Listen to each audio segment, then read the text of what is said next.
The first step on the worm bin is to cut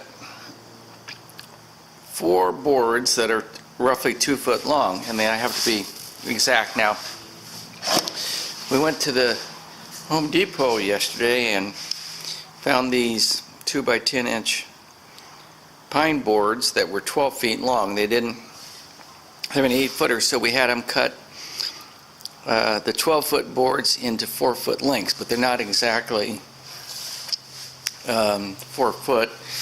They're a 1/16 less. So we're going to cut these 2 of these into 4 boards that are 3 feet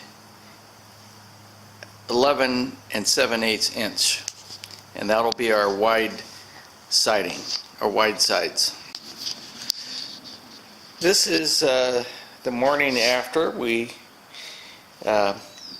glued the 2 boards together for each of the 4 sides using these clamps and the 8X polyurethane. This is the 8X polyurethane adhesive that we used, and it's good and hard now.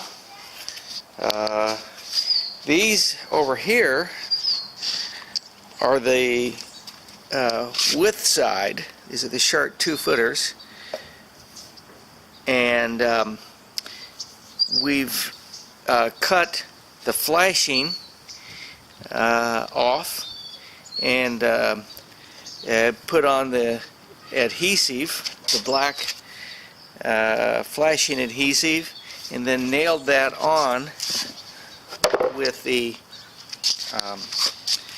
with these 1 1/4 inch galvanized nails.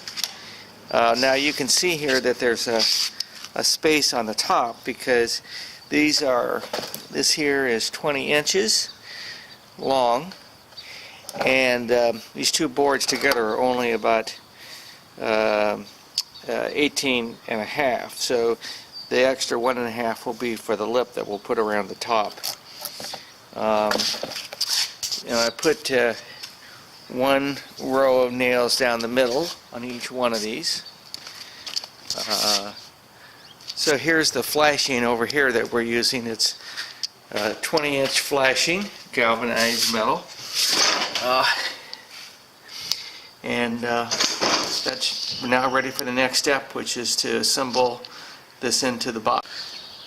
The long boards, as you can see here, they've got the polyurethane adhesive has bubbled up on the seams.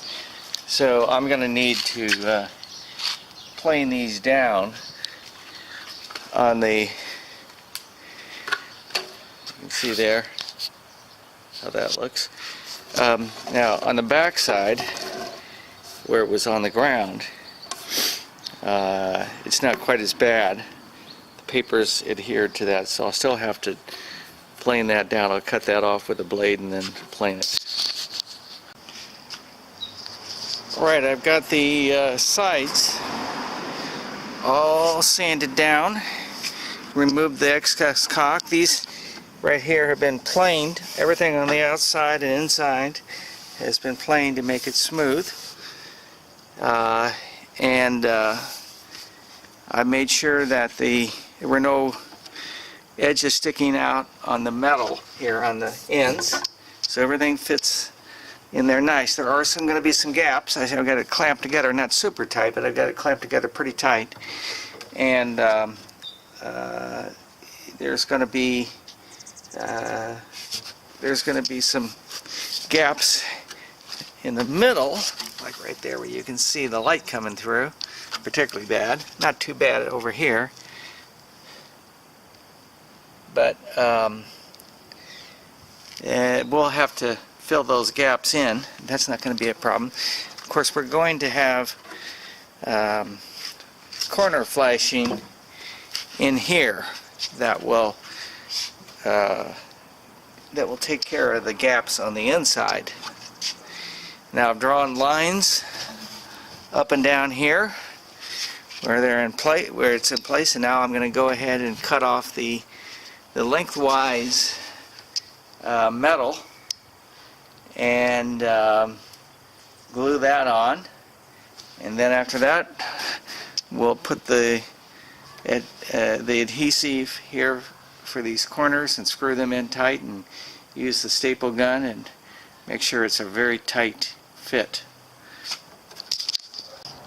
Right, I've got the first lengthwise side with the metal glued and nailed down. You can see I put this tape right along here. I measured, after I assembled it with the clamps, I drew a line and then I put tape along there so I can rip that tape off, and that's where the other polyurethane adhesive will go, and the inside wide boards, or the width side boards, will go right in here. That's what it looks like with the tape removed from the first board. Now we're ready to put on the metal, which we've got cut for the second board. Here it is. It's been cut with our electric saw down here with a ferrous metal blade.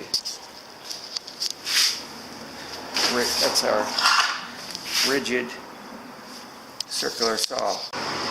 This is the black polyurethane sealant adhesive that I use for gluing the flashing to the wood.